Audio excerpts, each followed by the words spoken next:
In the annals of history, few events evoke as much horror and fascination as the plagues that swept through medieval Europe. But what if I told you that some of these devastating outbreaks weren't just acts of nature? They were deliberate. In the dark corners of human ingenuity, disease became a weapon, a tool to crush enemies without ever drawing a sword. Take the Siege of Caffa in the 14th century. This port city on the Crimean Peninsula was a thriving hub for merchants from across Europe and Asia.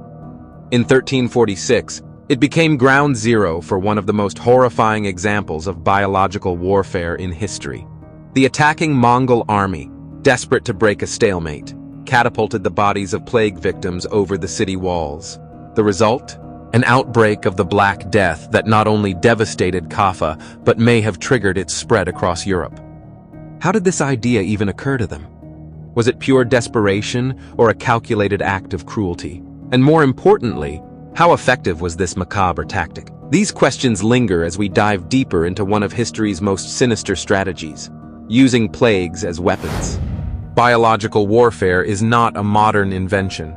The ancient Hittites, over 3,000 years ago, were known to drive diseased animals into enemy territories. The Romans, too, recognized the power of disease, poisoning enemy wells with dead animals to spread sickness. But it was during the Middle Ages, with their devastating pandemics, that the idea of weaponizing plagues took on terrifying new dimensions. The Siege of Caffa is one of the earliest well-documented examples. The Mongol leader, Johnny Beg, faced a determined resistance from Genoese merchants inside the fortified city, as his forces suffered from an outbreak of the Black Death caused by the Yersinia pestis bacterium. He turned desperation into innovation. Using crude catapults, his army launched the corpses of infected soldiers into the city. What followed was chaos. Plague symptoms, fever, blackened swellings, and agonizing deaths spread like wildfire.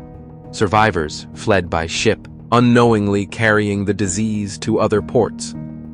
Within months, the Black Death reached Italy, beginning its march across Europe, killing an estimated 75 to 200 million people over the next few decades.